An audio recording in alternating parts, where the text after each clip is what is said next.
मनमोहन के उर्की वनमाला ले आई चुराय सखी सरकी बीत हुई गिर लोगनी बीच सुनैन सोहर की मुस्क्यानी मुस्क्यानी। पुढे काय हो युवराज? युवराज काय झालं? तुमच्या नखशिखेने रात्रभर झोपूही दिलं नाही आम्हाला। सारखा पिच्छा पुरवत होती आमचा। पिच्छा तर आमचाही पुरवला जातो शत्रूकडून। युवराज आमचं ऐकाल, नका त्या दिलेर खानाचा विचार करू। येसुआव त्या दिलेर खानाचा कावा लक्षात येतोय का तुमच्या? आम्हाला मोगलाई त्याचं निमंत्रण देतोय तो आम्हाला। त्याला माहित नाही स्वराज्य हे तुमच्या हाडामासी चिकटलंय ते, आणि आता आबासाहेब नाहीत म्हणून ही त्याची चाल आहे। तुम्ही नका लक्ष दे, आणि तुमचं लक्ष आता फक्त आमच्यावर असू द्या। तुमच्यावर लक्ष म्हणजे? म्हणजे रायगडावर तुम्हाला आमच्याकडे बघायला सुद्धा वेळ नव्हता। आता ही शांतता, हा एकांत। युवराज आम्हाला तुमच्याशी खूप खूप बोलायचंय। तुम्हाला असं काव्य लिहिताना बघायचंय, छान छान पदार्थ खाऊ घालायचे, आणि शृंगारपूरच्या परिसरात भटकंती करायची। अगदी मनसोक्त।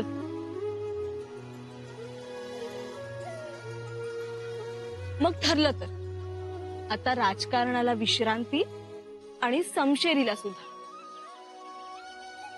ठरलं। बघा शब्द फिरवायचा नाही परत।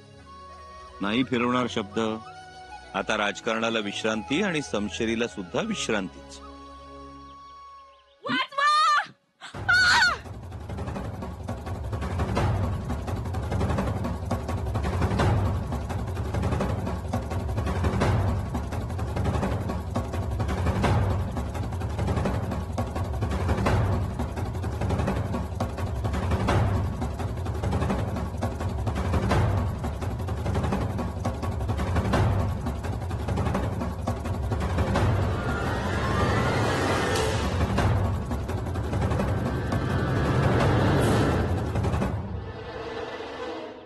अंबा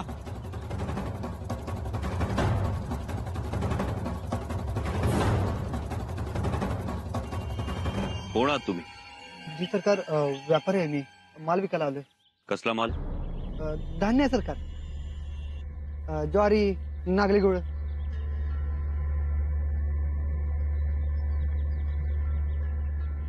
बाईच्या किंकाळीचा आवाज आला आम्हाला।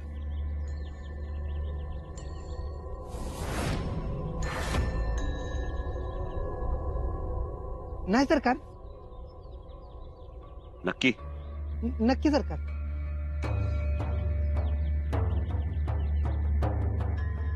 इजाजत सरकार।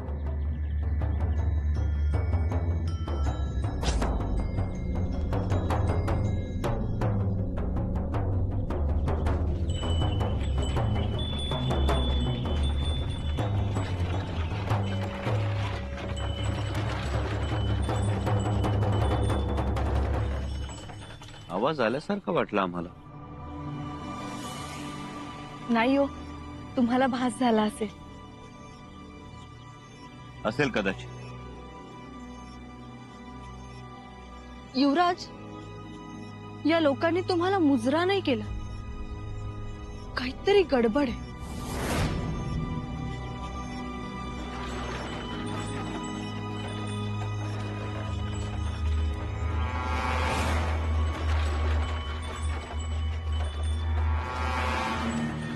थांबा।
झालंच, जरा कळसोस झालंच आता.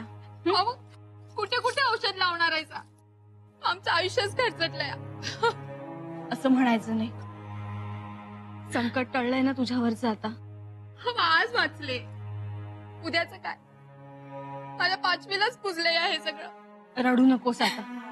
आता औषध लावलंय, आता कमी होईल. ताईसाहेब, तुमचे लय उपकार झालेत बघा. आज जर तुमचे मालक नसते तर काय झालं असतं? धुरपा, उपकाराची भाषा स्वराज्यात करायची नसते. आणि तू ज्यांना आमचे मालक म्हणतेस ते स्वराज्याचे युवराज आहेत. देवा परमेश्वरा, आणि तुम्ही युवराजनी तुम्हाला मुजरा देखील केला नाही. बस, औषध लावलंय ना, आता आराम कर. ए दुर्पा, माझी दुर्पा, आवा दुर्पा, आवा. दुर्पा किती लागलं तुला बघू? दुर्पा, अगं माझी बाय ग, किती लागलंय? युवराज, लय उपकार झालं राज तुमचं. उठा. अहो, तुम्ही होता म्हणून माझी घर मालकीन मला परत मिळाली. लय उपकार झाले युवराज. वय वय, नाहीतर त्या फिरंग्यानं आणि सिद्ध्यानं नेलेल्या बायकांचं तोंड बी दिसत नाही बघा. हो युवराज, अहो तुम्ही होता म्हणून माझी दुर्पा वाचली. अगदी देवासारखं धावून आला तुम्ही. नाही तर ते सिद्ध्याची माणसं तिला ठेवतात होय. आणि कोणी मधी पडलं तर जित्ता सोडत नाहीत, ते खांडोळीच करतात बघा. हे फार वाईट आहे. आणि ही अशी परिस्थिती स्वराज्यात असावी नसावीच. पण किनारपट्टीच्या गावांमध्ये सिद्ध्याच्या लोकांचा असा धुमाकूळ सुरूच असतो. पण याचा बंदोबस्त व्हायला हवा. आपल्या फौजा आहेत, गस्त आहे. पण गस्तीची दहशत नाही, चौक्यांची पुनर्बांधणी करावी लागेल. आम्हालाही तेच वाटतंय. आता आलोच आहोत योगायोगानं, तर हातासरशी तेही काम करू. युवराज, असं झालं तर इथल्या आयाबाया, इथल्या लेकी सुना सुखानं नांदतील. आमचा शब्द आहे युवराजनी तुम्हाला. या अशा हरामखोरांवर अशी जरब बसवू की पुन्हा आमच्या माय बहिणींच्या वाऱ्यालाही उभे राहणार नाही. कराच एवढं युवराज तुम्ही. तुम्हाला लई दुवा मिळतील बघा. युवराज, युवराज, तुम्ही ठीक आहेसा नव? कुठं लागलं नाही नव? नाही. हे दोघच होतेत का आणि होतेत कोणी? आणखी 5 जण होते. 4 मुर्दे पडले, पण 1 जण पळून गेला. यासनी माहित नसणार का शृंगारपुरात छावा उतरलाय, नाहीतर कशा पायी धाडस केलं असतं यांनी. नाही गणोजीराव, तसं नाही आहे. नाही राज, जे हाय ते हाय. अहो, तुमच्यासाठी ही चिलट म्हणजे चुटकीला 5-50च आहेत. अक्षय बरोबर आहे बघा तुमचं. पण राज, तुम्ही जातीनं जीव कशा पायी धोक्यात घातला? अहो, मला हळी मारायची आणि हे म्हणशीला तर रोजच आहे. रोजचं मड आणि कोण रड अशी गत आहे. गणोजीराव, हे सगळं आम्हाला बघवेल का? नाही, आपल्याला बघवणार नाही. पण राज, आता आपल्याला काही कमी जास्त झालं असतं तर थोरल्या महाराजांनी आम्ही काय जबाब दिला असता? गणोजीराव, आव्हानांशी झुंज हा तर आमचा आवडता खेळ आहे, आणि आई जगदंबा आहे पाठीशी. ते झालंच, पण काळ वेळ काही सांगून येते का? शिवाय आमचं हे शृंगारपूरचं निबिड अरण्य, तिथं जर काही घातपात झाला. गणोजीराव, तुम्ही हे सगळं बोलता आहात ते आमच्या काळजीपोटीच बोलता आहात. पण आम्हाला सांगा, जर आम्ही नसतो तर या बाईंचं काय झालं असतं? अहो, अगदी देवावानी धावून आला देवराज तुम्ही. हो युवराज, तुमचे आभार कधी नाही विसरणार. युवराज, आता तुम्हीच या समद्यांचा बंदोबस्त करा. वाचवा आम्हाला. अव, इथल्या लेकी बायांना कोणी वाली नाही. होय युवराज, एवढं कराच आता तुम्ही. ए गप्पा, इथे कालवा करताय. युवराज दमले ती. आणि काय रे, सिद्धी आणि यवनाचं गुंड आलं की कसं हात बांधून त्यांच्या समोर उभं राहतायसा? मानावरती निघत नाहीत तुमच्या, आणि आता गळ काढायला लागलाय वय. गणोजीराव, त्यांची भीती रास्तच. त्यांच्यावर संतापू नका. सिद्धी यवनाचे गुंड जेव्हा गावात शिरतात तेव्हा धारधार समशेरी परजत येतात. आपली रयत साधी भोळी, निशस्त्र, कसा मुकाबला करणार? वय वय वय, वय, हे बदलायला हवं. पण हे बदलावं लागेल, बदलावंच लागेल. तुम्ही सगळे रोजची कामं करता, त्यातून थोडासा वेळ द्या. आम्ही आणि गणोजीराव शिकवू तुम्हाला स्वतःचं आणि घराचं रक्षण करायला. जगातले सगळे प्राणी आपल्या पिलापाखरांचं रक्षण करतात. साध्या चिमण्या सुद्धा झाडावर चढणाऱ्या भल्या मोठ्या सापाला हैराण करून चळो की पळो करून सोडतात. मग आपण तर माणसं आहोत ना? अरे ते गुंड होते 5-6 जण आणि गावात माणसं किती तर 400-500. तुम्ही सगळ्यांनी नुसते हात उगारले असतेत ना, तरी सुद्धा चटणी झाली असती त्या गुंडांची. आणि दुसरी गोष्ट, प्रत्येक वेळी शिपाई सैनिक असतीलच असं नाही. आता तुम्हाला प्रत्येकाला सैनिक बनावं लागेल. आणि ही कुणा एकट्या दुकट्याची जबाबदारी नाही, आपल्या सगळ्यांची सारखीच जबाबदारी आहे. गणोजीराव जी युवराज. इथं आपण उत्तम आखाडे उभारू. मलखांब, कुस्ती, लाठीकाठी, तलवार सगळ्याचं शिक्षण देऊ. अगदी स्त्रियांना सुद्धा. वेळ पडली तर प्रत्येकाला हाती तलवार धरता आली पाहिजे. ही छान कल्पना युवराज. आम्ही समधी तयारी करून घेतो. नुसती तयारी नाही गणोजीराव, या कामात तुम्ही आघाडीवर असलं पाहिजे. आम्ही आहोतच मदतीला.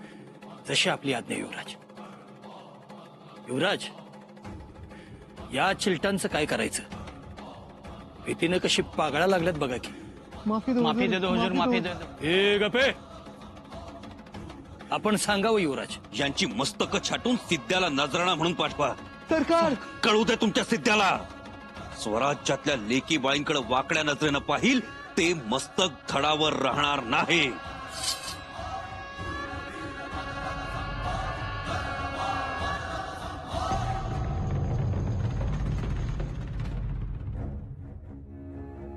बापा, जी राजा.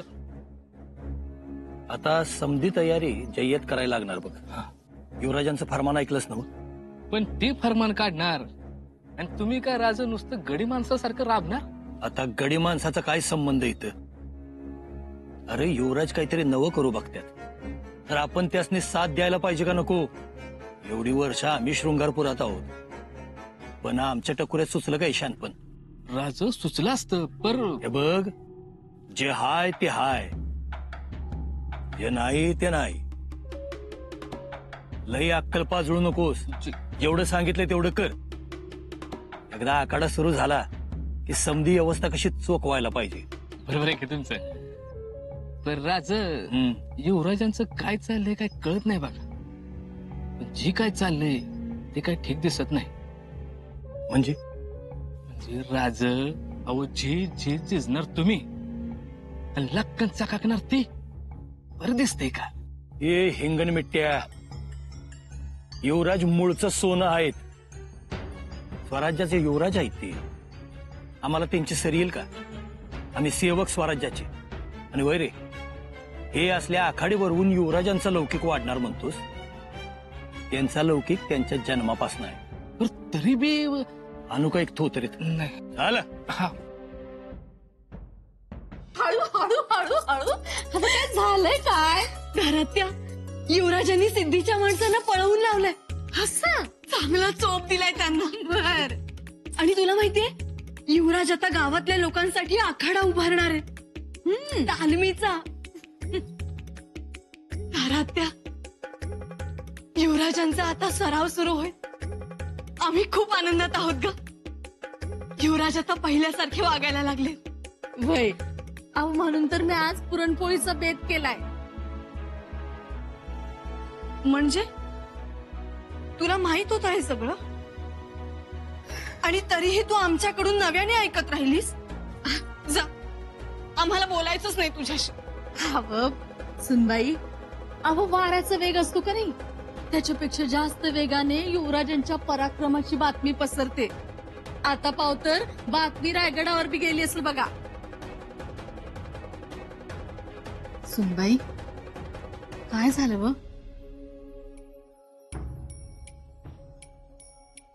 धारात्या, तू रायगडाचं नाव काढलंस. आम्हाला बाळराजांची आठवण झाली.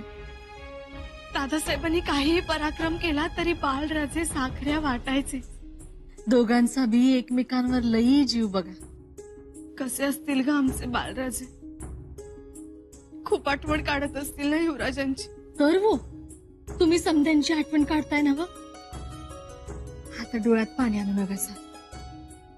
युवराज खुश आहेत ना व? हा, ते आता समध्यांमध्ये मिसळायला लागलेत. ह्याच्यातच आनंद माना बघा. आनंद तर आहेच घरातल्या.